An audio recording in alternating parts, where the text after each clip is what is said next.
Okay, it's 6:30. We will get started. Good evening, everybody. This is Steve Lionel, Chair of the City of Nashua Zoning Board of Adjustment, and this is the March 23, 2021 Zoning Board meeting. As Chair of the Zoning Board, I find that due to the state of emergency declared by Governor Sununu because of the COVID-19 pandemic and in accordance with the Governor's Emergency Order Number 12, pursuant to Executive Order 2020-4 and extended by Executive Order 2021-4, this public body is authorized to meet electronically. Please note that there is no physical location to observe and listen contemporaneously to this meeting, which was authorized to meet electronically pursuant to the Governor's emergency order. However, in accordance with the emergency order, we are video conferencing utilizing the Zoom application for this electronic meeting. Public access to this meeting is also provided via Zoom, and a link to the meeting is contained in the meeting agenda available on the city's website. The meeting can be streamed through the city's website, nashuanh.gov/318/CTV on Nashua's community link. The public may also view this meeting on Comcast Channel 16.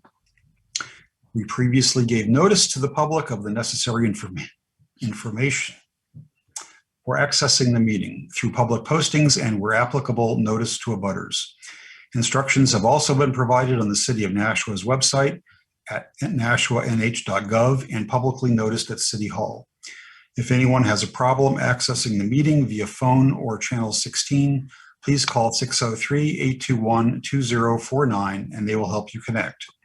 In the event that the public is unable to access the meeting via the methods mentioned above, the meeting will be adjourned and rescheduled. The chair is in control of the meeting. To the extent practicable and advisable, the board will follow the procedures as identified in its bylaws. The applicant will present the applicant's case, followed by questions by the board. We will allow for a rebuttal period as best as possible for persons wishing to speak in favor or with questions or opposition before the board deliberates and determines an outcome. Normally, the board utilizes a light timer, which will not be available. However, the board and all participants should endeavor to comply with the timeframes of 15 minutes maximum for the applicant and 5 minutes each for anyone wishing to speak in favor or in opposition or with questions. Applicants, their representatives, and individuals required to appear before the board are appearing remotely and are not required to be physically present. They may contact the planning department to arrange an alternative means of real-time participation if they are unable to use Zoom. Documentary exhibits and/or visual presentations were submitted in advance of the meeting so that they may be displayed for remote access viewing. Real-time public comment can be addressed using the Zoom virtual meeting software for remote access or by telephone. Real-time comments via audio will be addressed at the conclusion of the public hearing. The public is also encouraged to submit their comments for future meetings via email to the planning department, planning@nashuanh.gov, or by mail. Please make sure to include your name, address, and comments. Letters should be addressed to the Planning Department, P.O. Box 2019, Nashua, New Hampshire 03061. Please note that all votes that are taken during this meeting shall be done by roll call vote. Zoning board meetings will be held electronically until it has been deemed safe to conduct more typical meetings at City Hall. The Zoning Board, the Planning Department, and City staff thanks you for your understanding and patience during this difficult time.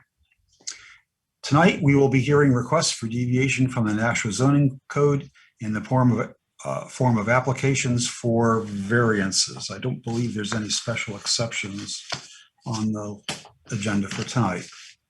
A variance is a request that seeks permission to something that ordinance does not permit. Variances have 5 points of law to be met that will be discussed during the meeting. Per the City of Nashua bylaws and State of New Hampshire revised statutes, a minimum of 3 or more affirmative votes are required to approve any application. In addition, this board will hear all scheduled cases if a quorum of 3 voting board members is present at this meeting. Any citizen has a right to contest the decision that this board makes. Should we make a decision that you believe is an error, you have the right to request a rehearing. A written rehearing request must be received by the City of Nashua Planning Department within 30 calendar days from the date of decision. Should this board not grant a rehearing request, you can file an appeal directly to the New Hampshire Superior Court. Please contact Mr. Falk of the Planning Department for more information. So tonight for this meeting, we have the following full board members in attendance. We have myself, Steve Lionel, I'm the chair. We have Ms. Mary Ellen McKay, who is our vice chair. We have Mr. Jack Currier, who serves as our clerk. We have Mr. J.P. Boucher and Mr. Rob Shaw. We also have the following alternate members in attendance. We have Jay Mankara and Evstathia Boris. Did I miss anybody? Let's see. Nope, doesn't look like that. Okay. In addition to board members, we also have with us Mr. Carter Falk, Deputy Planning Manager, Ms. Kate Poirier, Zoning Coordinator, and Mr. Matt Sullivan, Planning Department Director. We will start the meeting by taking a roll call attendance. When each member states their presence, please also state whether there is anyone in the room with you during this meeting, which is required under the right to know law. Please note that alternates may fully participate in discussions, but will vote only if a full board member recuses themselves or if there are fewer than 5 full board members in attendance. So let's see. Mary Ellen McKay. I am present. I'm in my home office. My family is home, but not in the room with me. Jack Currier. Jack Currier is present. I'm not muted, and I'm in my home alone, in the room at my home alone. Thank you. J.P. Boucher. I'm present, and there's nobody in the room with me. Rob Shaw. Also present, and there is no one in the room with me. Jay Mankara. Present, and I'm alone in the room. Evstathia Boris. Evstathia Boris is present, and I'm alone in the room. Okay. We have all 5 full board members present. I am notified that Ms. McKay will recuse herself from case number 4, and in that case, Ms. Boris will be voting in her stead. And if anybody else gets recused for other meetings, then Mr. McCarra may vote. Excuse me. Mr. Falk, are there any changes to the agenda for tonight? There is one change, Mr. Chair. There was a case for 80 Caldwell Road that was on our agenda at the last meeting. It was tabled to this meeting. That case will not be heard tonight. The owner is still revising her plans, and it will be re-advertised and rescheduled sometime in the future. Right. Thank you. Okay. I will now read the first case into the record. The owner, this is case number 1. Owner is Monica Savoy, address 27 Sullivan Street, sheet 61, lot 107, requesting variance from Land Use Code section 190-264 to exceed maximum accessory use area, 40% permitted, 53% proposed, to erect a 16-foot by 32-foot in-ground swimming pool. This is in the RA zone, Ward 4. Somebody here to present this case? Ms. Savoy, I see you there. Yes, hello. How are you? The floor is yours. Please give your name and address for the record. My name is Monica Savoy. My address is 27 Sullivan Street, Nashua, New Hampshire. Oh, and it looks like Kate's showing my pool plan for me. Thank you. So I'm looking to put a 16 by 32 in-ground pool in my private backyard. It was rejected due to an ordinance about accessory use features. So my shed, my garage, and the pool combined would be 53% the size of my house, and the ordinance says it should be 40% or less. So I'm requesting a variance to be able to build the pool. My neighbors do know about it. I know one of my neighbors was gonna write a letter to you guys, so hopefully you had received that. And a couple of my other neighbors also know and were okay with it, but I'm not sure if they submitted anything. Let's see. I think we did get something. Yes, we did. We did get a letter, and I will read that into the record later if the author is not here to present it themselves. Okay. Do you have anything else to say at this time? I have a 6-year-old son who's really excited to have a pool. And it is a private backyard. I've already gotten estimates for the fencing to meet the city requirements for having a fence around a pool. Yeah, I think that's it. Okay, thank you. Is there anybody here at the meeting who wishes to speak in favor of the request? I'm not seeing anybody. We do have a letter. And this is a letter in favor. To whom it may concern, please accept this letter in support of Monica Savoy's request for an in-ground pool. We hope her and her family can enjoy it for many years to come. And it's signed Timothy Hogan and Pamela Day of 29 Sullivan Street. Is there anybody here with questions, concerns, or opposition to the request? See none, Mr. Chair. I see none. Okay, in that case, I'm going to close the public hearing and open the public meeting. Ms. McKay, do you have any comments?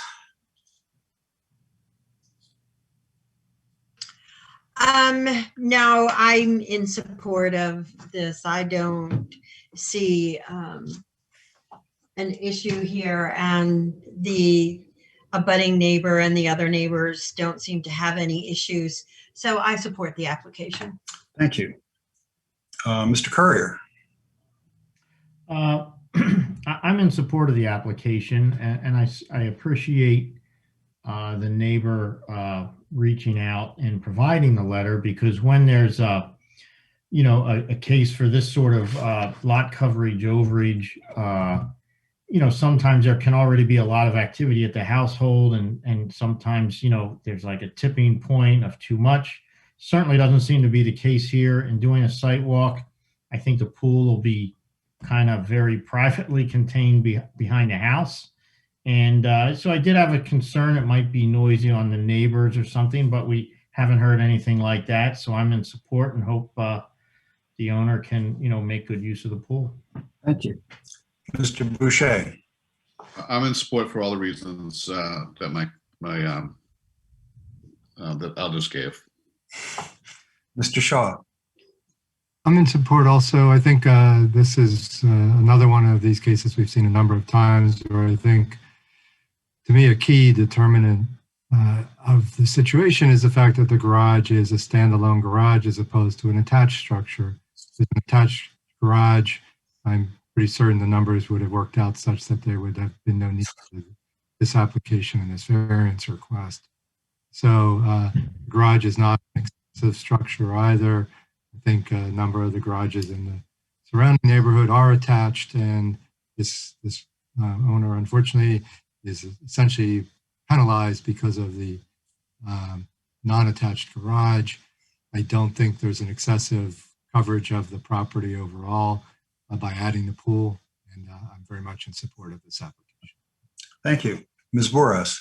Ms. Boras is in support of the application. Thank you. Mr. Mankara. I also support the application for the reasons they've been stated.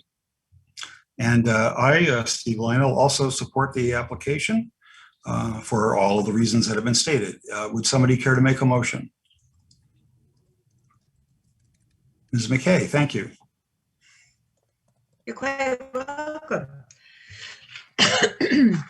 I'd like to make a motion on behalf of Monica Savoy, owner at 27 Sullivan Street, sheet 61, lot 107, requesting a variance from Land Use Code Section 190-264 to exceed maximum accessory use area 40% permitted, 53% proposed, to erect a 16 by 32 foot in-ground swimming pool.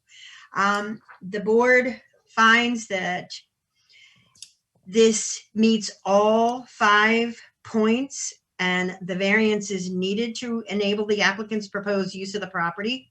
Given the special conditions of the property and the benefits sought by the applicant cannot be achieved by some other method reasonably feasible for the applicant to pursue other than the variance. As was stated earlier, If the garage had been attached, this may not now be necessary. The applicant has also stated she will install a fence, and no neighbors have disagreed with this or written to us in opposition, and we did receive a letter in support.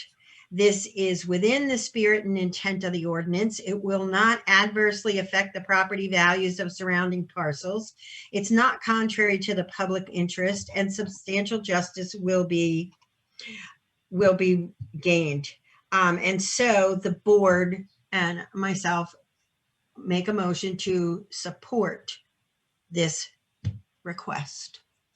Thank you. Do I have a second? Mr. Shaw, thank you. Any discussion before we vote? Not seeing any. Okay. Ms. McKay, how do you vote? Yes. Mr. Courier, how do you vote? Mr. Courier votes in favor. Thank you. Mr. Boucher, how do you vote? Mr. Boucher votes in favor. Mr. Shaw, how do you vote? Mr. Shaw votes in favor. And I, Mr. Lionel, I also vote in favor. Congratulations, Ms. Savoy. Your application has been approved. Please be aware that there is a 30-day window of appeal should somebody care to appeal the decision, and they would contact the planning department. Okay, thank you very much. You're welcome. Thank you. Have a good night. You too. Okay, we'll go on to case number 2. Owner is the Poppy Venetos Revocable Trust, address 35 Elm Street, sheet 81, lot 79. Requesting use variance from Land Use Code Section 190-15, Table 15-1, Item 18, to convert an existing hair salon into a single-family home. This is in the D1/MU zone, Ward 4. Do we have somebody here to present the case? Good evening. My name is Thanasi Liakos. I'm a resident of Nashua, 1.5 Lamb Road. I'm with my sister, Poppy Venetos, here, who owns the property. Poppy? Yes, hi, I'm Poppy Venetos, and I own the property on 35 Elm Street. And I'm requesting a variance to convert the existing hair salon to a single-family home. And your address is also 35 Elm Street? My business address. No. My home address is 37 Ledgewood Hills Drive. Thank you. Okay, please proceed with your application. Tell us about it. Good evening, Mr. Chairman, members of the board. My sister has owned this property. I want to be speaking on behalf, and she can chime in as well. We've both been residents for over 50 years, city of Nashua. She's owned this single-family house when she bought it 35 years ago. It was a single-family house. The upstairs has 2 bedrooms, 2 small bedrooms, and 1 little bedroom downstairs. And she converted into a hair salon 35 years ago. And at the present time, it's closed due to COVID and the fact that my sister is retiring. And basically, the request is just to change the front door to try to make it a single-family house. I think it's in the spirit of the neighborhood. If you look at the surrounding areas, such as Vine Street, Ash Street, Pine Street, the areas that you're familiar with, there's a mixed use of single-family, multifamily storefronts and people living upstairs. I own a property on East Pearl Street that was a commercial property that I converted into the same similar situation, and it served the community very well because there's a high demand right now in the city of Nashville for single-family homes. She tried to sell it for several years as a commercial, and everybody that was interested wants it as a single family. There's a high, everybody, there's a demand there. And it would not change the spirit of the neighborhood. It would not change the facade. The front facade would remain the same. There's plenty of parking there for a resident to live there. The front landscaping is adequate, I believe. And there's really no changes that we're requesting. other than just to convert it back to what it was when my sister bought it. Basically, the interior, there already has a full bathroom. We're just gonna fix it up, modernize it a little bit. There's already an existing kitchen cabinets there, and she has 2 sinks that she was washing people's hair, and she's basically gonna move those sinks and make it into a small kitchen area. The living room area is already existing, so just changing the floor. So there's no major request that we're asking, or we're not changing the character of the neighborhood. We have a letter of support from the next door neighbor, has no objections to this happening, the adjacent one. And also we have a letter from Maynard and Lacia that says, I think you have it, Mr. Chairman. Do you have that? Yes, we do. Okay, so I mean, they're in full support of that. Matter of fact, they're saying it would enhance the neighborhood. It will not alter it. It will not diminish the neighborhood. It would actually enhance it because it would bring, some people in downtown area. And so that's basically, our request. All right, thank you. Is there anybody here at the meeting who wishes to speak in favor of the application? Yes, Michael LaFavor. Okay, please give your name and address for the record, or you've already given your name, but give your address and proceed. You have 5 minutes. So Michael LaFavor, 243 Stonebridge Drive, Nashua, New Hampshire. Just wanted to reiterate a little bit what Mr. Likakos had mentioned here. I also submitted a letter, as I am a licensed real estate agent in the area. I have been so for about 5 years. Also have grown up in Nashua my entire life. So as he mentioned, this is technically still a single family home. There's a active kitchen, there's a bathroom, there's bedrooms in the property. The only real thing that would need to be done to convert it would be taking out a couple of the salon booths, changing the front door and removing the sign from outside. As he has mentioned as well, and this is on Zillow, as you can see, this has been listed for a sale as a commercial property for some time. So we do believe that Poppy is in a hardship where she put her sweat, blood, and tears into the business. She's trying to retire, sell the property, and right now she's not able to do so as it being labeled a commercial or storefront home. So based on our research as well, there are several properties. If we can just on the record have, so it's 88 Walnut Street, 5.5 Mulberry, 5 Mulberry, 1820 Maple, 5961 Vine Street, 62 Ash Street, and 59 Ash Street. Those are just a few that are all single family homes within that zoning district. So we don't believe that this would be altering the characteristic of the neighborhood. And we think that her request is merited and wouldn't change or impact the values of the surrounding area. Thank you. Is there anybody else present at the meeting who wishes to speak in favor of the application? Not seeing anybody. We do have a letter, which I will read into the record. To the City of Nashua Zoning Board, we, Maynard and Lussier, Inc., as abutters to the property at 35 Elm Street, Nashua, belonging to Poppy Venetos, would like to make a statement to the board regarding a change in use of said property from a commercial property to a residential property. As our business has been on the corner of West Hollis and Elm Streets for over 90 years, we have seen this property used in the past as residential previous to its commercial use. We would like to state as neighbors, we have no issues with the property being returned to residential use. As you know, there is a strong need for housing in the downtown area, so we feel it would be an asset to return the property to its original use, filling a small void in the housing shortage. Please feel free to contact us if you have any further questions. And it's signed Cheryl Applestein, owner, and Larry Lesueur, owner.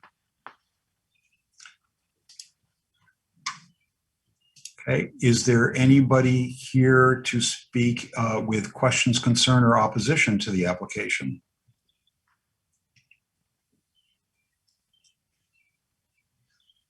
Not seeing anybody.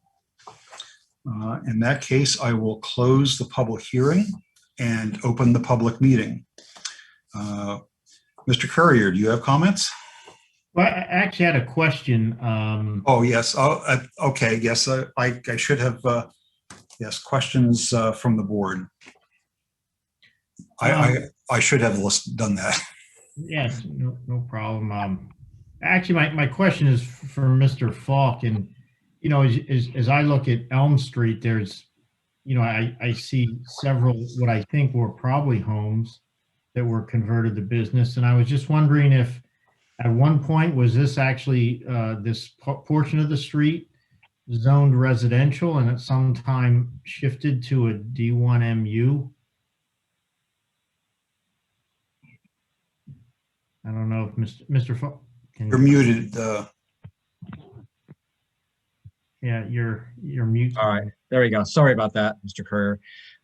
As far as I know, this has always been zoned D1 MU, but like you say, a lot of the structures on the other side of City Hall kind of appear to be residential in nature. And I believe this house was a single family at one time, but I didn't have any records of it as such in the building file. But the house next door and some of the other structures do look very residential. So I think it's always been D1. Okay, thank you. I'm all set. Are there other board members with questions for the applicant? No? Okay. All right. Now I'll close the public hearing and open the public meeting. So now, Mr. Courier, you have comments on the application. I'm in support of the application. I mean, I think it's credible testimony that the applicant bought it as a single family home, or thought it was a single family home. It looks like a single family home that was converted to a business. And I concur with the testimony that there's sporadic single family homes, residences in this neighborhood, as testified by the realtor. So with that testimony, I find that all credible, and I'm okay and find support for the application. And I'm certainly eager to hear the other board comments. Thank you. Mr. Boucher. I also support the application. Again, I noticed the same thing that Mr. Curry noticed, that it seems to be some sporadic homes in that zone, that area, and especially as you move west up West Hall Street to the next streets over. So I'm very comfortable with this application as it stands. Thank you. Mr. Shaw. I likewise am in support. I do like my colleagues have noted, there is this kind of scattered number of single family homes in this area. I also think, this is an existing structure, and so that in of itself already is compelling to me. I also think this is different than if we were looking at somebody coming and, basically wanting to drop a new single family home right in the midst of existing downtown businesses and really wouldn't fit with any character of the neighborhood. This is already a structure that's been in existence for a very long time. Even the changes being proposed to convert it back to single family usage are very minor, and I see no issue with it, and it makes sense to me. So I'm in support of it. Thank you. Ms. Boras. I'm also in support of the application as it's been presented, and I also concur with my colleagues for all the stated reasons. Thank you. Mr. Mancaro. I also support the application. Pretty clearly, this was built as a single family home. To Mr. Courier's point, given its age, I'm sure it was built before zoning existed. And most of the businesses that exist in this area are actually in converted single family homes. So I support the application. Thank you. Ms. McKay. I too am in support of the application. When you look at the building, it looks as if it was a residential home as opposed to looking like a business. And the streets, the homes off of Elm Street, a little bit closer up to Pearl, if you go up there, you'll see residential homes as well. So as presented, I fully support the application. Thank you. And I also support the application. I spent some time sort of standing across the street from it, looking at it and the surrounding buildings, and they clearly were all built as residences at some point. So I think it's perfectly reasonable to convert this back to residential. Would somebody care to make a motion? Mr. Boucher, thank you. I'd like to make a motion to approve the use variance for Poppy Venetos Revocable Trust, owner of 35 Elm Street, sheet 81, lot 79, requesting use variance from Land Use Code Section 190-15, Table 15-1, number 18, to convert an existing hair salon into a single-family home in the D1 MU zone in Ward 4. We find that the variance is needed to enable the applicant's proposed use of the property, given the special conditions of the property, and the benefit sought by the applicant cannot be achieved by some other method reasonably feasible for the applicant to pursue other than the variance. We discussed that it was clearly in the past a single-family home, as was many in this area. We also noted that there is a mixing of businesses and homes in this area. We find that it is within the spirit and intent of the ordinance. We find that it will not adversely affect property values of surrounding parcels.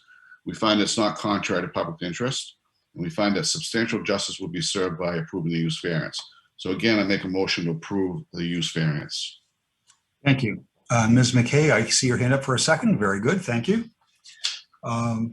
Any discussion of the motion? Seeing none. Mr. Courier, how do you vote? Mr. Courier votes in favor of the motion. Mr. Boucher, how do you vote? Mr. Boucher votes in favor. Mr. Shaw, how do you vote? Mr. Shaw votes in favor. Ms. McKay, how do you vote? Ms. McKay votes in favor. And I, Steve Lionel, also vote in favor. So congratulations. That's unanimous, 5-0. Your variance has been approved.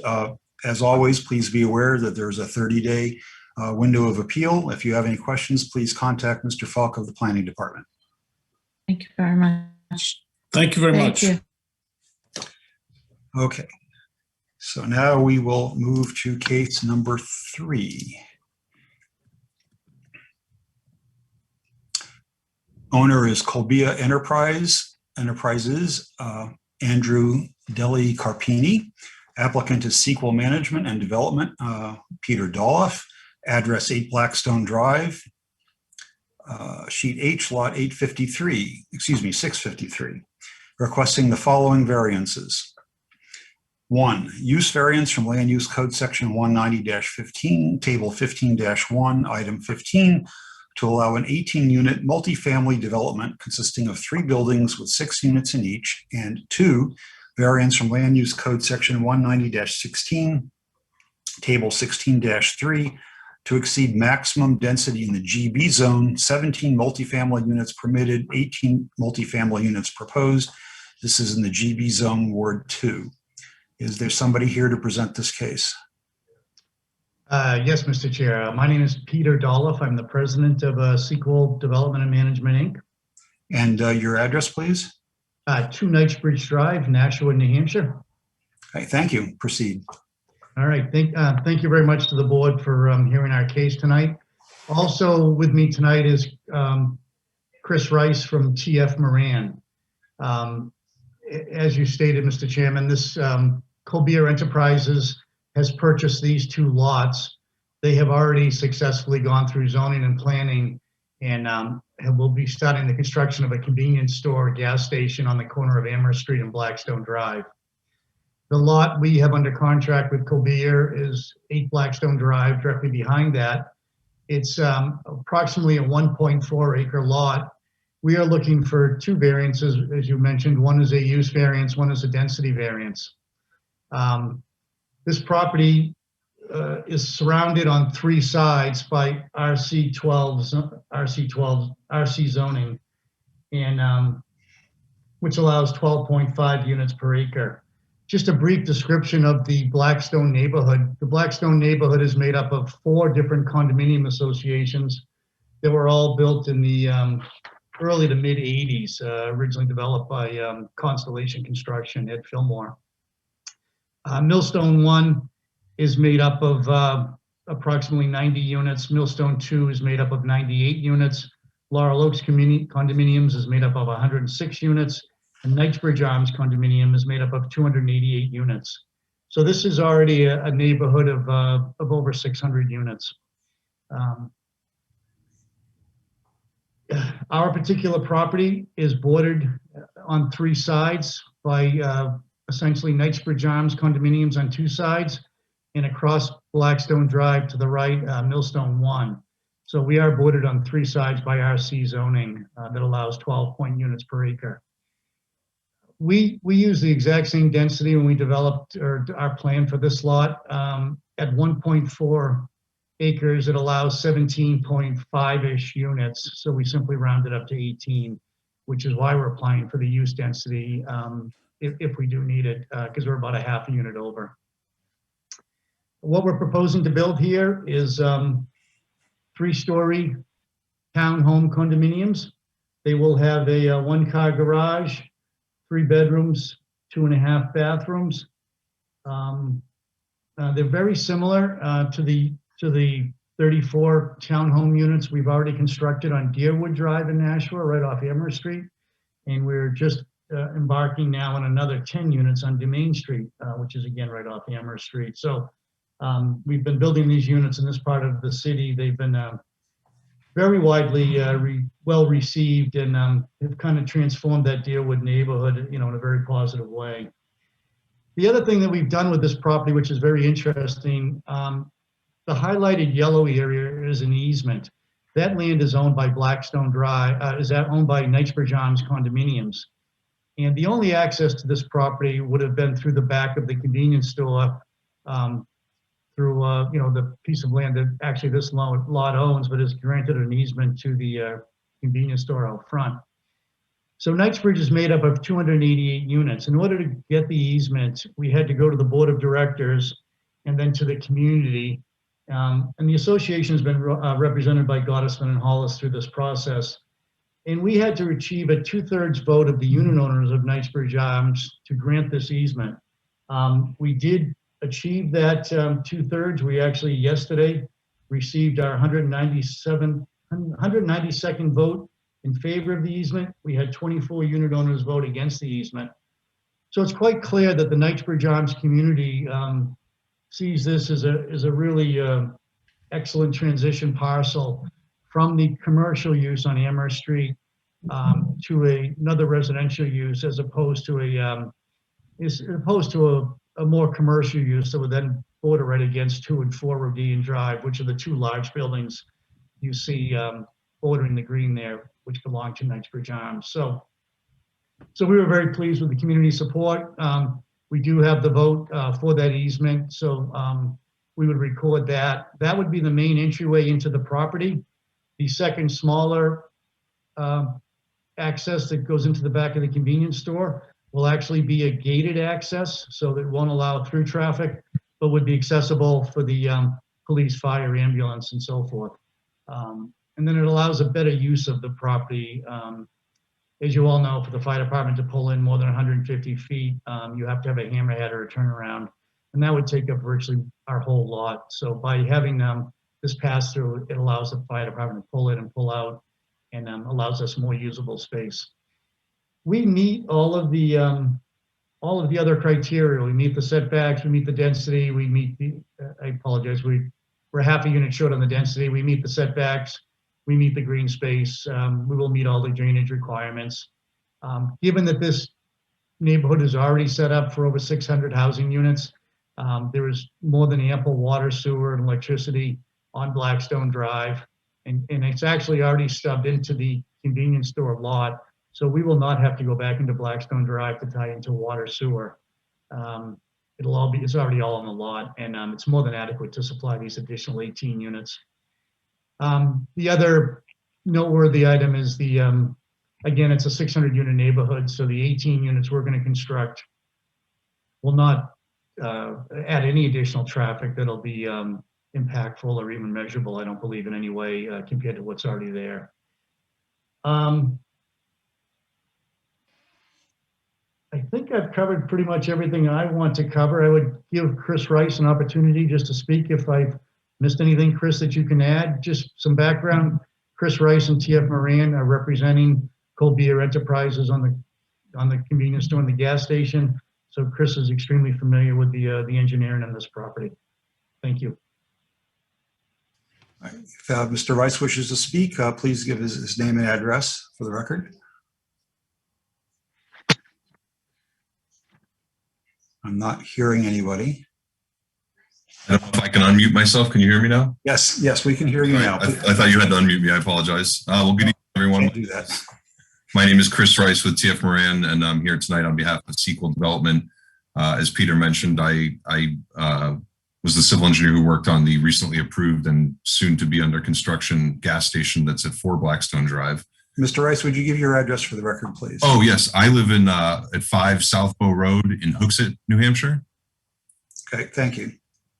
Yeah, I think Peter hit all the major points. The only thing that I just wanted to make the board aware of, because I don't believe we had to go to a zoning board at the time for it, but before Sequel Development was looking at this rear parcel, we did get plans approved with the planning board for a 5-story climate-controlled self-storage facility. Oh, it did go before the zoning board.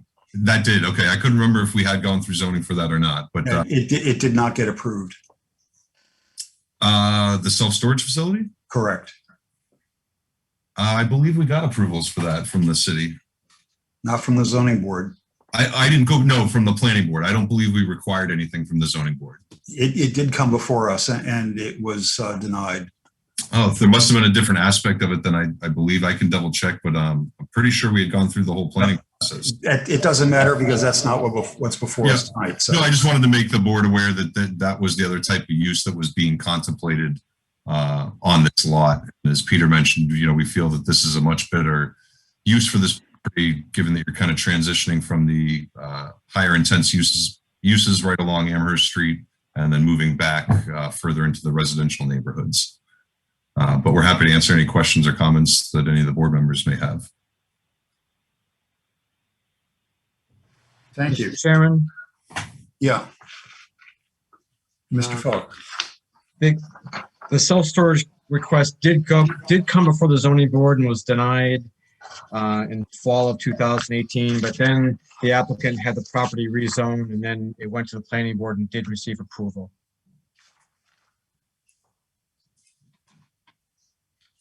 Okay. Because I remember I'm looking here at the. Mr. Lionel, what Mr. Falk is saying is the Board of Aldermen changed the zoning for that part of the city. Oh, okay. It became an allowed use, and so it no longer needed a variance. All right. Right. Very I'm good. sorry, Mr. Shaw. I should have expanded. That's okay.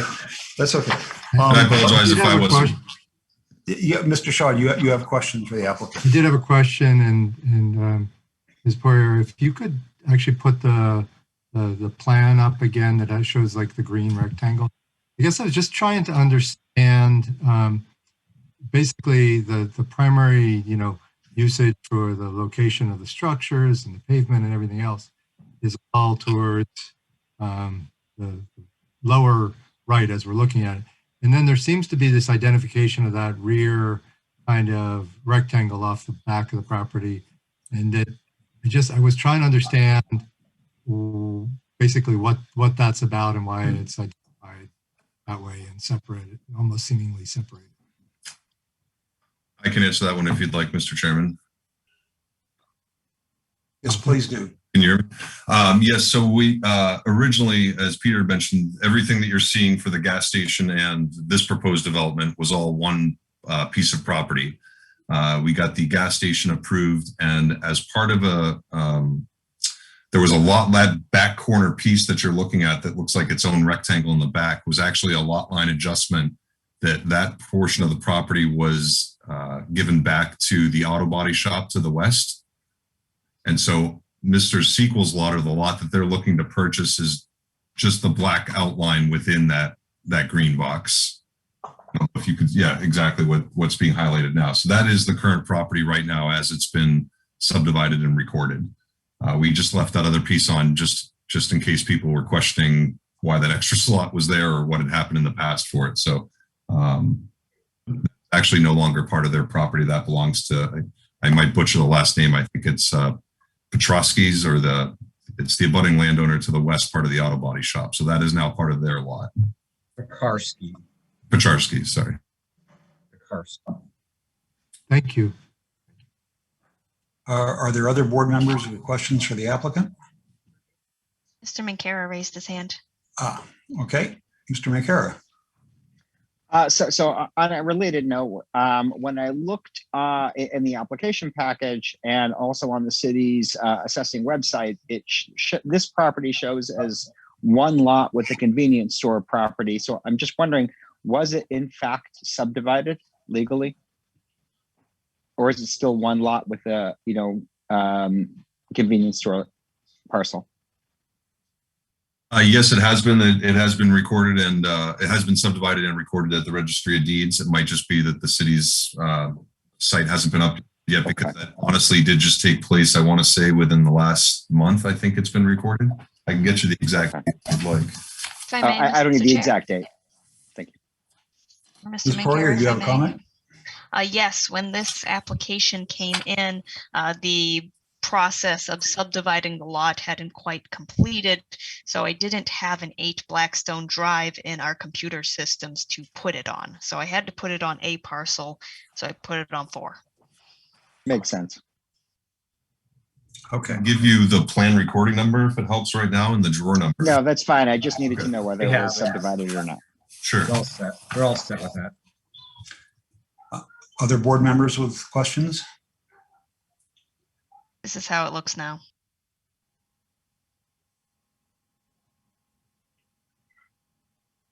Okay, I'm not see. Is there anybody or any other board member that has questions?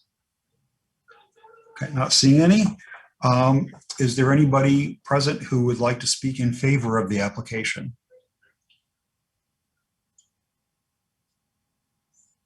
Not seeing anybody. Okay, I don't see anybody. Is there anybody who wishes to speak with questions, concern, or opposition to the application?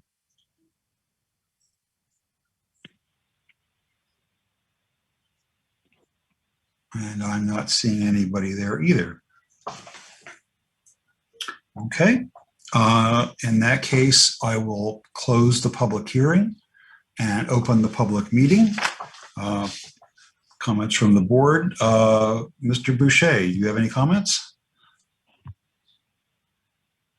I'm in support of the application. Again, what's clear to me, or what's convincing to me, again, is as the applicant described, this is being abutted by Millstone Condominium Complex.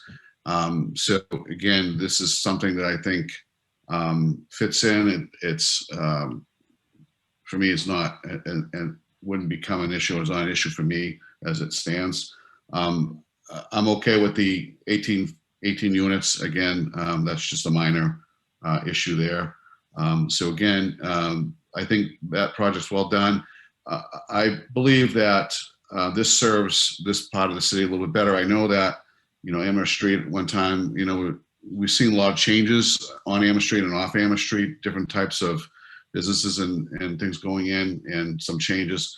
But I do think that at this juncture, this junction of Amherst Street, I think that this fits in much better, I think, than maybe self-storage unit, even though that was, would have been fine there. I think that this I think the residents of the Millstone complex, and also, again, as testified, there is a majority support for this development. So with that, I'm in support of the application. Thank you. Mr. Shaw. I concur with Mr. Boucher. And also even just to kind of put it in percentages, I think basically the request is only for about a 3% overage when I look at roughly, 17 and a half allowed and 18 requested. So it's a really pretty small request. So I think, and I think it will fit well again with the surrounding community there. So I am in support. Thank you. Ms. Boras. I also concur with my colleagues, and I am in support of the application as submitted. Thank you. Mr. Mancera. I do support the application. The use, I think, is reasonable given the uses in the surrounding area. And also now that it is a separate parcel that doesn't have frontage or visibility from Amherst Street, it's more challenging to use it, for a commercial purpose, much more limited. I will say I had a little discomfort in that it struck me that the hardship was rather self-imposed, in that the lot was actually not even legally created at the time the application was filed. But I guess I can get past that. Beyond that, I think the use is reasonable and the density proposed is reasonable. Thank you. Ms. McKay. I too am in support. I wondered somehow about traffic entering and leaving and what kind of congestion it would cause. But then I thought that would be more of a concept that was taken up at planning. And it is now further back off of Amherst Street where it's probably closer to other residential properties and would be more in keeping with the neighborhood. And housing is absolutely needed in the city. And so for those reasons and all the other reasons that my colleagues have stated, I am in support of the application. Thank you. Mr. Courier. For me, the recently acquired easement is a big needed point in my mind for this property. I think with it being surrounded by other residences and being off of Amherst Street, as the applicant testified to, I'm good with that. I thought that the having an access through the gas station, I wasn't good with that. And when our plans had proposed access easement, but of course tonight we hear that there is an easement granted. To get a condo association to approve something with a 2/3 vote, that is a high bar, but it happened. So that impresses me. I'm good with the application. Thank you. And I'm also in support of the application, and the fact that that easement was granted, as Mr. Courier says, is a big plus. That the new use as residences seems to fit well within its immediate surroundings. We don't have any registered complaints from any of the neighbors. So I think it's a good use of the property. So I'm in support of the application. Do we have somebody to make a motion, please? Mr. Boucher, thank you. I'd like to make a motion. And we're going to take the, never mind, I'm all set. Well, we can do them together, I think. I don't see a reason why not. All right. So we'll do that together, right? Thank you. I'd like to make a motion to approve the use and area variance for Colbier Enterprises LLC, Andrew Deli Caprini, authorized agent owner, Peter Doloff, Sequel Management and Development Incorporated. The applicant's that was the applicant. It's at number 8 Blackstone Drive, Sheet H, lot 653. They're requesting the following: a use variance from Land Use Code Section 190-15, Table 15-1, number 15, to allow an 18-unit multifamily development consisting of 3 buildings with 6 units in each, and 2, a variance from Land Use Code Section 190-16, Table 16-3, to exceed maximum density in the GB zone. 17 multifamily units permitted, 18 multifamily units proposed. It's in the GB zone, Ward 2. We find that the variance is needed to enable the applicant's proposed use of the property, given the special conditions of the property. and the benefit sought by the applicant cannot be achieved by some other method reasonably feasible for the applicant to pursue other than the variance.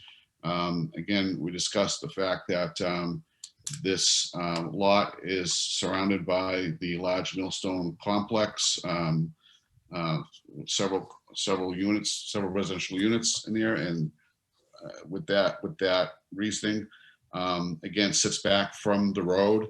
Again, we discussed that that the intended use, even though is there to be approved, that this would fit in better with the area, with the neighborhood.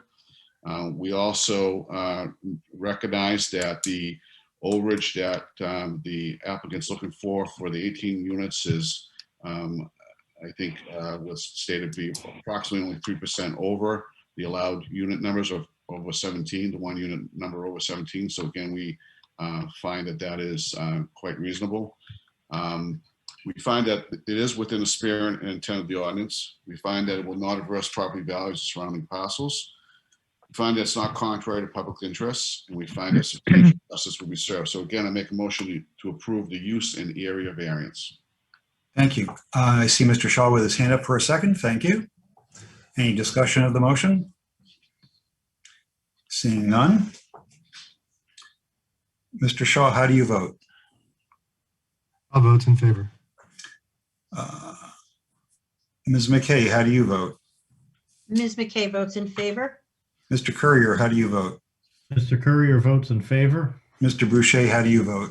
Mr. Boucher votes in favor. And I, Mr. Lionel, also vote in favor. Congratulations. That's 5-0. Your variances have been approved. Please remember that there's a 30-day window of appeal. And talk to Mr. Falk at the Planning Department if you have any questions. All right, Mr. Chairman. Thank you very much to all of you for hearing our case tonight. Greatly appreciate it. Thank you. Thanks, Peter. Thank you. Have a good night. Okay, well, we're going to move on to case number. Just somebody say something? No? Okay, case number 4. And for this case, Ms. McKay has asked to recuse herself. So Ms. Boras will be voting on this case. The owner is Dacey Family Trust, Michael, Linda, and James Dacey, trustees. Applicant is Daniel Bergeron. The address is 29 Dane Street. Sheet 110, lot 177, requesting the following variances from Land Use Code Section 190-16, Table 16-3. 1, for minimum lot width for Lot A, 75 foot required, 61.84 feet proposed. And 2, for minimum lot width for Lot B, 75 feet required, 60.22 feet proposed. Both request to raise existing house and subdivide one lot into 2 lots. This is in the RA Zone, Ward 6. Is there somebody here to present this case?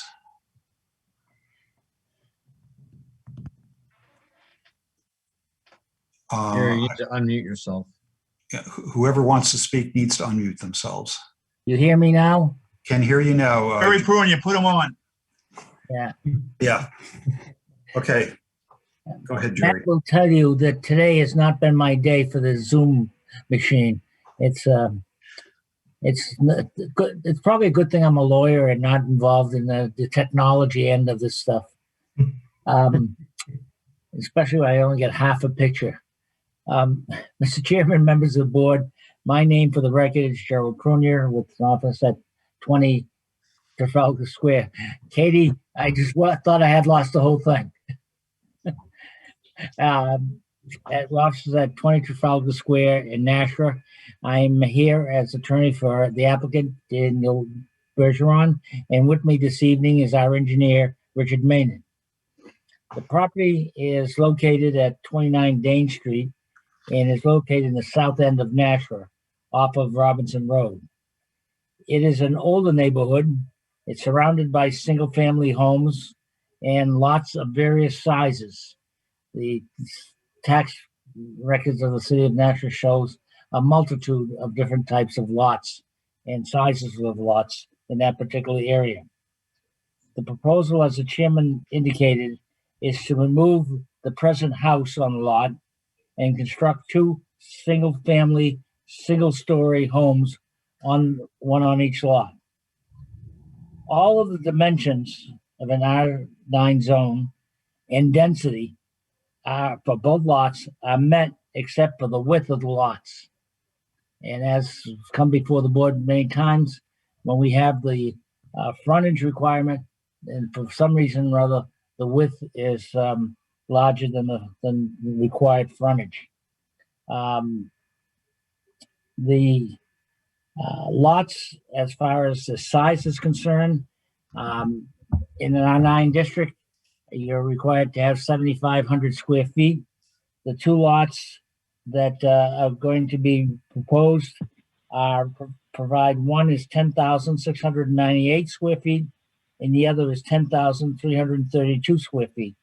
Very large lots for an R9 lot area.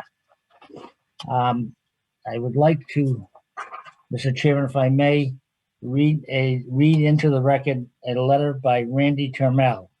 Is that permitted? How about we do that when we get to the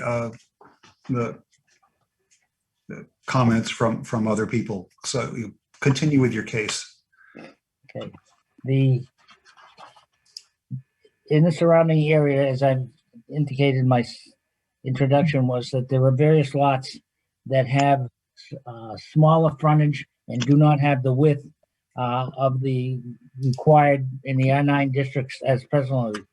They're, in looking at the city tax map, they're in the surrounding areas, both on Learned Street, in Hatch Street, as well as Dane. There are lots that have less than 75 feet in width. As indicated, there will be new homes. I believe there is in the package a copy of the home that's being proposed. If the board has any questions, I'll be glad to answer them. Thank you. Are there any questions from the board at this time? Not seeing anybody. We have that letter that you spoke about, Mr. Prunier, from Keller Williams Gateway Realty. I can read it into the record if that would be okay with you. That's fine. That's fine. Okay. This is a letter in favor. Dear members, on behalf of the applicant, Daniel Bergeron, I've been asked to evaluate the impact, if any, on the surrounding property values that the proposed variances for minimum width from the Nashua zoning ordinance would have if granted. To provide such an evaluation, I reviewed the variance application in its entirety, including the proposed plan of the land. I also communicated with the applicant to understand what he is proposing to build. Additionally, I drove to the subject lot and around and through the abutting neighborhood. I also studied the Nashua tax maps to understand what currently exists for lot sizes, shapes, and widths for the neighborhood immediate to 29 Dane Street. I also reviewed certain parts of the City of Nashua's land use code relative to the RA zone. With this review and research in mind, in my opinion, the granting of the variances as requested will not diminish the value of surrounding properties. In fact, I believe there will be substantial private and public benefit realized once the improvements are implemented. The private sector especially will enjoy the external improvements immediately. The existing structure appears to be in disrepair and beyond its functional life. The applicant stated it is a knockdown and will be demolished. The new homes to be built will most likely have a higher market value per square foot than the average home in the area. Their property values from that perspective alone will be enhanced.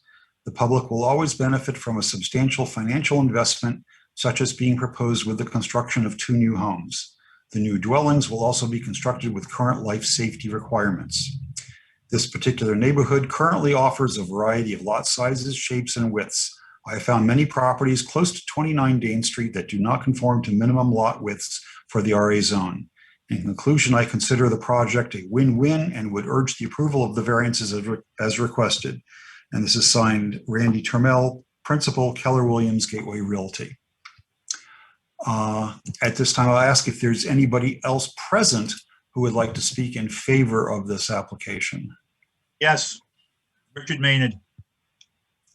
Okay, please continue. Give your name and address for the record. Richard Maynard, professional engineer with Maynard and Paquette Engineering, 31 Quincy Street, Nashua. The property of concern here, 29 Dane Street, has an older home here that's somewhat run down. It's a little bit inferior construction. It needs to be replaced and move on. The proposed 2 lots greatly exceed the RA zone here. The minimum lot size in this RA zone is 7,500 square feet. These lots will be over 10,000 square feet. They will continue to be 2 of the larger lots in this entire neighborhood. The new homes would be single story. You have a picture of a home and you have an architectural drawing of the home. They're not 2-story, as one of them others was concerned about, a single story homes with a 1-car garage. The other thing to remember here is somehow or other, I'm not sure I'm being heard, but anyway. You are, we can hear you. Because it keeps flashing that I'm being interrupted, but that's all right. No, it flashes when you speak. Okay. So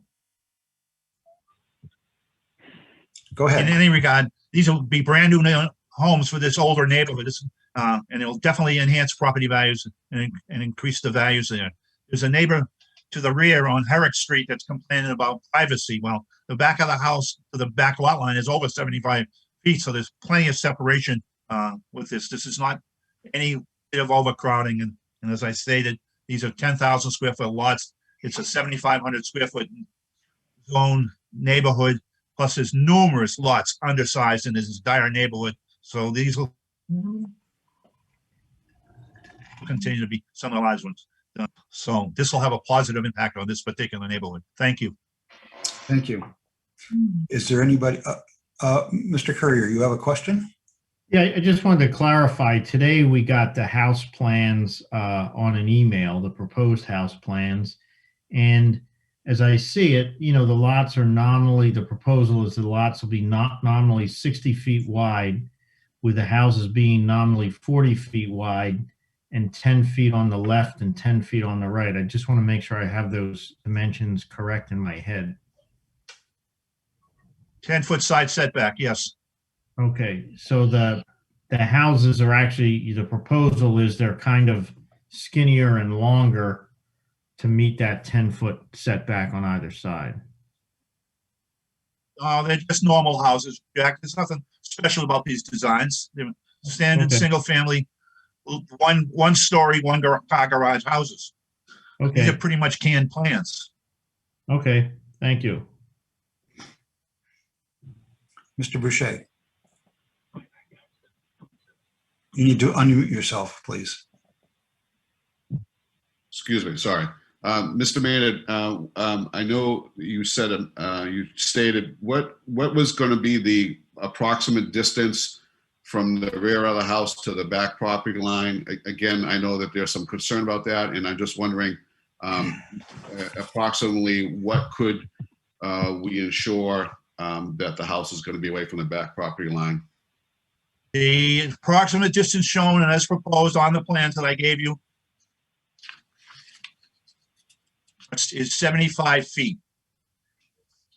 So I don't want you to necessarily stipulate 75, but you could stipulate 70 as a minimum separation in the back to satisfy the Herrick Street neighbor.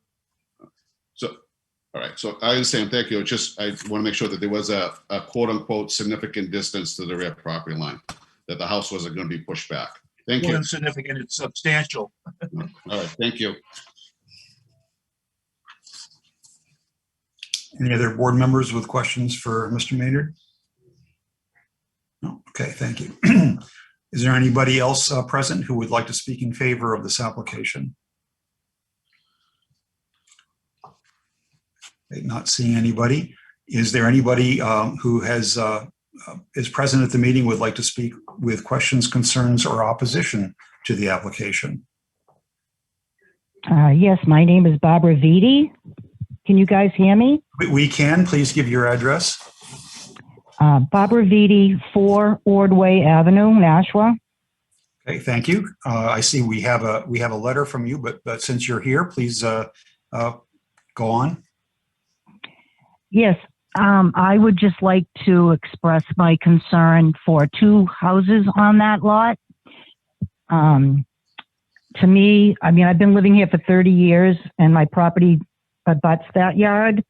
And I think that 2 properties is excessive. And I really think that it will cause disruption for the neighborhood. And although everybody seems to think that it will add value, I don't see that. I'm all for tearing down the existing house and building a newer home, but I'm totally against the subdivision. So I just wanted to voice my opinion on that. Thank you. Are any board members questions for Ms. Vitti? Mr. Courier. I'm sorry, could Ms. Vitti repeat her address again, where she lives? My address is 4 Ordway Avenue, Ordway. Yeah, I see it on the map. Thank you. I appreciate Okay, that. sure. Okay. Is there anybody else who's present at the meeting would like to speak with questions, concerns, or opposition? Yes. Yeah, please give your name and address for the record. Yes, my name is Mariana Title, and I'm the abutter behind at 18 Herrick Street. Okay, please proceed. All right. I'm very concerned about the loss of my privacy and just increased activity at the lot behind me. The gentleman before stated that these would be single-story homes, but looking at the picture, I see a second-story window. So I don't know how they can call that a one-story home. Right now, there's a buffer of kind of junk trees that screen my backyard from the lot on Dane Street. However, they're not in good condition, and I have every reason to suspect that they will be cut down in the course of construction. So really, I'm right there in their backyard. Also, I think that aesthetically, it would look very crowded on that lot, and I don't see how it would be an addition to the neighborhood by increasing density in this neighborhood, which is really a lot of single-family homes with nice large yards. So I'm against the easement for subdividing this lot. Thank you. The applicant will have a chance to respond to your statements later. Is there anybody else who's present at the meeting who wishes to speak with questions, concerns, or opposition? Okay, not seeing anybody. We also have a letter, which I will read. Almost to the planning board, this is the zoning board, having received notice of the application for a zoning variance for the property at 29 Dane Street, which extends along the entire rear border of our property at 18 Herrick Street, we find the proposal undesirable for many reasons. First, if the existing single-family one-story home at 29 Dane is replaced by 2 multi-story homes, we will lose significant privacy. We will have 2 taller houses close to the shared property line that overlook our swimming pool, backyard, and the back of our house. Second, the character of the neighborhood will be changed. Currently, we live in a neighborhood of widely spaced single-family homes, a large percentage of which are single-story. If the variance is allowed, it will result in houses that are out of character for the neighborhood. They would set a precedent for lot subdivision with inadequate road frontage, resulting in lots that are worth more than the houses that stand on them. Third, the new construction would cause airborne dust, dirt, construction noise, and heavy equipment traffic for months. Fourth, the possibility that the properties will become rentals and/or attract loud or obnoxious neighbors. Thank you for your consideration. Signed, Todd Davis and Mariana Title. Oh, maybe that's who we just heard from, owners of 18 Yes, it is. Herrick Street. Okay, sorry, I hadn't gotten down to your name yet. Okay, so thank you. We did hear from you. I don't see any other letters, and we don't have anybody else who said they want to speak with questions, concerns, or opposition. Okay, the applicant has 5 minutes to respond to the concerns that have been raised. Who would like to speak for the applicant? Mr. Pernier, you would need to unmute yourself if you're going to speak. Jerry, you need to unmute yourself. I can't unmute him. Yes. He has to do it. He's talking, but we can't hear him. Okay, thank you. Go ahead, Jerry. Okay, thank you. The single-story houses, the window on top in the front is nothing but an attic, a window to the attic that the house, and it gives it the architectural charm that's involved. It's in this particular area here. That window is it's to the attic, so it's 1 story. The lots, as indicated, are over 10,000 square feet when the RA district, and in many of the lots that are in that neighborhood are 7,500 square feet and less. This is over 10,000, in one instance, 10,000 over 600, 10,600, the other one 10,300. So they are large lots, and they do not impinge upon the density. They increase the density in as to lots in that neighborhood. They're going to add value. The houses are not crowded upon the neighborhood. The fact is, in the rear of the houses, we've tried to keep as much distance as possible from the neighbors for 2 reasons: not to impinge upon their privacy, and also to give the various residents of those houses a nice backyard in which for the children to play in and the parents to use. Thank you, Mr. Chairman, members of the board. Thank you. Okay, the way it works here is that one and only one person with questions, concerns, or opposition. Oh, excuse me. We have questions from Mr. Boucher. I'm sorry. Just to clarify, Attorney Prunia, one of the questions from one of those in dissent was whether or not these will be rentals or not. I'm assuming they're going to be sold. They have to be sold. Okay, so they'll be. They have to be sold. So owner occupied. Thank you. Okay. One person with questions or concerns has 5 minutes to make a final comment if they wish.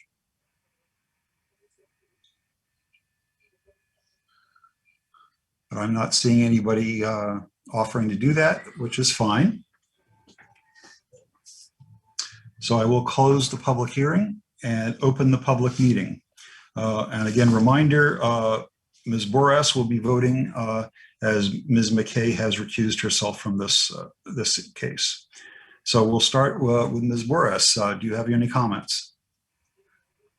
Actually, I'd like to hear from my other colleagues prior to voting on this one. Well, we're not voting yet, so I just would like to hear what they have to say about this. All right, then we'll go to Mr. Minkara. So I've struggled with this one a little bit, but when I think about what the purposes of a frontage requirement are, they are to ensure, I would think, adequate spacing between buildings and a density control. In this case, the setbacks, the side setbacks would be met, so they're not seeking relief from those. And the proposed lots exceed the minimum density requirement by about 25%. In looking at the surrounding neighborhood, certainly there are a number of lots that are smaller and a number of lots that have less than 75 foot frontage requirement. So given those considerations, while I do appreciate the concerns of the neighbors, whether you build one house or you build 2 houses, there's potentially going to be an impact. Trees could be cleared. So I do hear the concerns, but given the considerations for density, I do support the application. Thank you. Mr. Courier. Similar to Mr. Minkara, the proposed lot sizes of over 10,000 square feet is certainly substantial for the R9 zone.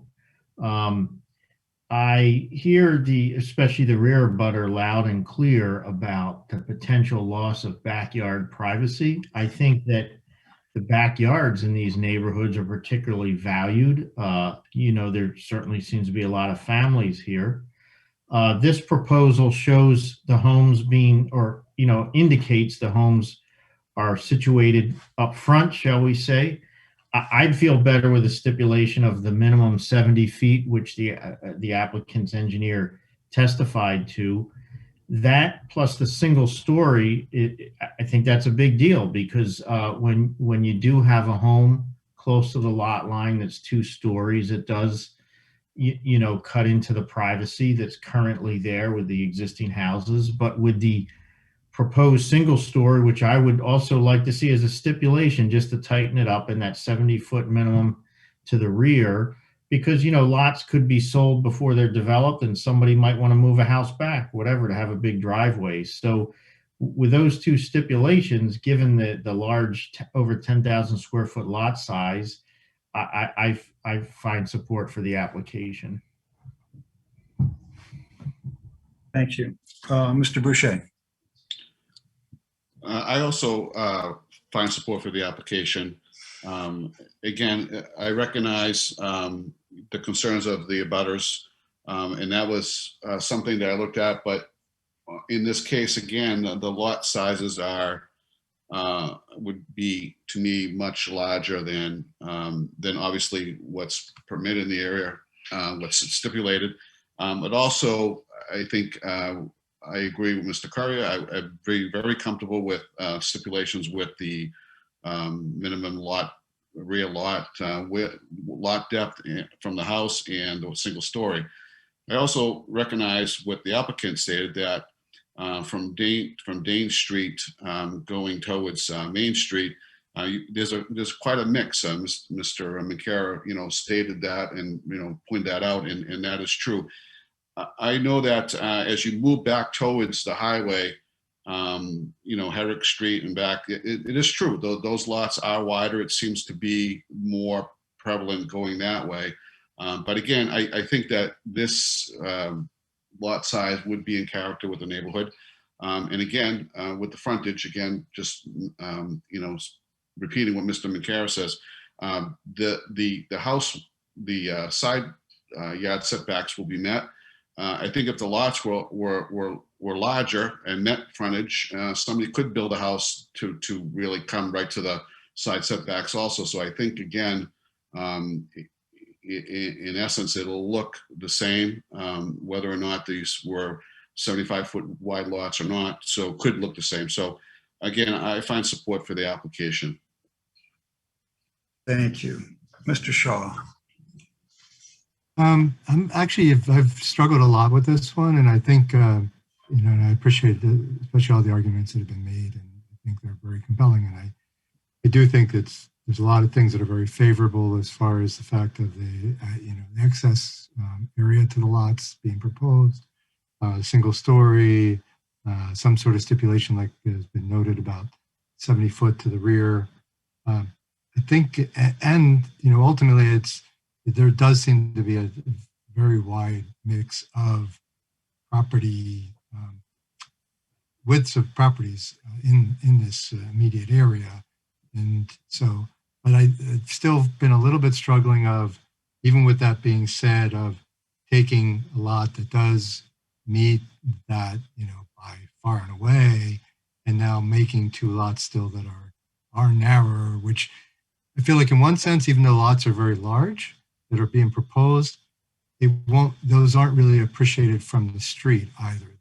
It's typically much more difficult to really get that feel for how deep a lot might go just from being at the street.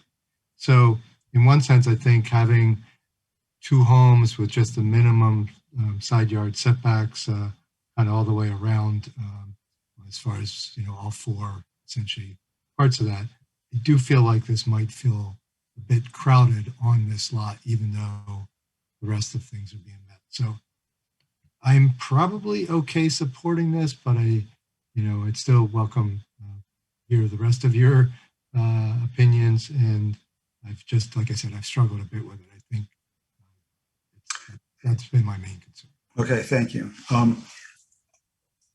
We'll get to you, Ms. Juarez, after I speak. You wanted to hear from everybody else.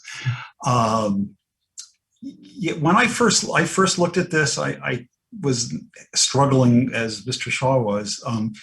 The immediate neighborhood of this lot, the lots are all wide.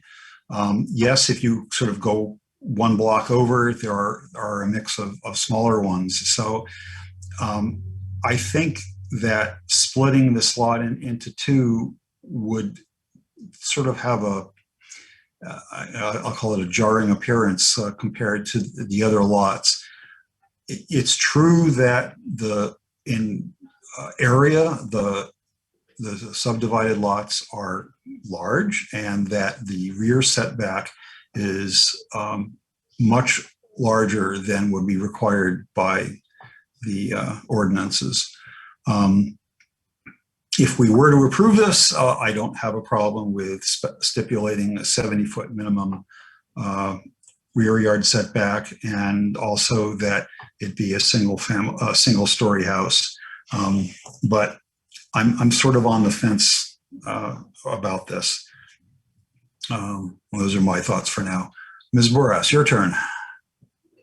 I'm also struggling with this application as submitted. I thank all my colleagues for their input, and I would also be in support with stipulations as stated from my colleagues, not exactly how submitted, based on like a single family, one story, and with the reduction of the setbacks.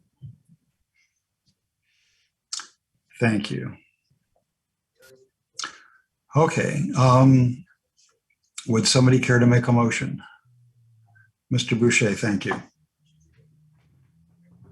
like to make a motion to approve the area variance for Dacey Family Trust, Michael J., Linda M., and James B. Dacey trustees, owners, Daniel Bergeron, applicant, 29 Dane Street, sheet 110, lot 177, requesting the following variances from Land Use Code, section 190-16, table 16-3. 1, for a minimum lot width for lot A, 75 feet required, 61.84 feet proposed, and 2, for a minimum lot width for lot B, 75 feet required, 60.22 feet proposed. Both request to raise an existing house and subdivide one lot into 2 lots, and it's in the RA zone, Ward 6. We find that the variance is needed to enable the applicant's proposed use of the property, given the special conditions of the property, and the benefits sought by the applicant cannot be achieved by some other method reasonably feasible for the applicant to pursue other than the variance. The approvers of this variance state that the lot, though the lot is, this current lot is very large, the proposed lots will still exceed the minimum square foot requirements for this zone. It's also recognized that there is a very wide variance, varied lot width in this neighborhood, throughout this neighborhood. We find that it is within the spirit and intent of the ordinance. We find it will not adversely affect property values of surrounding parcels. We did have some testimony or a letter that stated that, again, that this would increase value. Again, it's again an opinion, and that's what we take it as. We find that it's not contrary to public interest. We find that substantial justice will be served. I also would make 2 special conditions. The first special condition would be that the house would be, the rear setback would be a minimum of 70 feet. So again, there would be 70 feet of space between the house in the back and the back property line, to make that clearer. And that this home would be constructed only as a 1-story. It was testified again that the window that we saw was for an attic space, and again, not meant for any livable space. And we're again stating that the second condition would be for strictly a 1-story home. With that, I make a motion to approve the area variance. Mr. Falk has a comment. Thank you, Mr. Chair. As far as that rear yard setback, I'm assuming that only means the principal structure. What about accessory structures like pools and sheds and accessory detached garages? They can go 6 feet to a side or rear property line. Does that also include those as So well? I'll amend the wording that it's to the principal structure. Just the principal structure? Principal structure. That's what I think that's what we all intended. That's why I intend. Just making sure. Thank you. Okay. Do I have a second for the motion as amended? Ms. Boras, thank you. Any discussion of the motion? Seeing none. Mr. Shaw, how do you vote? Mr. Shaw votes in favor. Ms. Boras, how do you vote? Ms. Boras votes in favor. Mr. Boucher, how do you vote? Mr. Boucher votes in favor. Mr. Courier, how do you vote? Mr. Courier votes in favor. And I, Mr. Lionel, also vote in favor. Congratulations, your variances have been approved with the special conditions. There is a 30-day window of appeal. And anybody who wants to appeal needs to contact the planning department. Have any questions, contact Mr. Falk at the planning department. So Thank you, folks. Okay.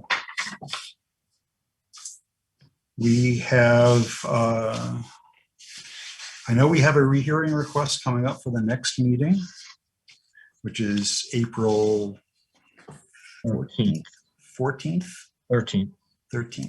Yes, April 13th. We have That's that. the rehearing for Buck Meadow on the 13th? Correct. Correct, yes. And we received material on that already. There's another rehearing coming in for 70 Berkeley as well. I thought it was de novo. De novo, yeah. I haven't read it yet, but I know it's been submitted. Wait, another rehearing for 70 Berkeley? We already had one. I think it was remanded. Went to court. Apparently, I got an email from the owner that said that the decision was reversed and remanded, but I have not got a copy of it yet. So as soon as I have that, I'll forward it on to the board. Okay. We'll let you know. We are notifying for the next agenda on the 30th. That would be 2 weeks before the 13th. And so we will send you a copy of the agenda at that time. Okay, great. We have an extra week in the schedule. Yes, we have minutes from the March 9th meeting. Has everybody had a chance to review the minutes and any comments on the minutes? Not seeing any comments. Motion to approve the minutes. Mr. Shaw, thank you. A second. Mr. Boucher, thank you. Let's see. Okay. We got Mrs. McKay back. Very good. Ms. McKay, how do you vote on the approving the minutes from March 9th? Ms. McKay votes in favor. Okay. Mr. Courier, how do you vote? Mr. Courier votes in favor, and could you repeat who made the motion and who seconded it? If I recall. Yeah, Mr. Shaw made the motion, Mr. Boucher seconded it. Yep. Got it. Thank you. Okay, Mr. Shaw, how do you vote? Mr. Shaw votes in favor. Mr. Boucher, how do you vote?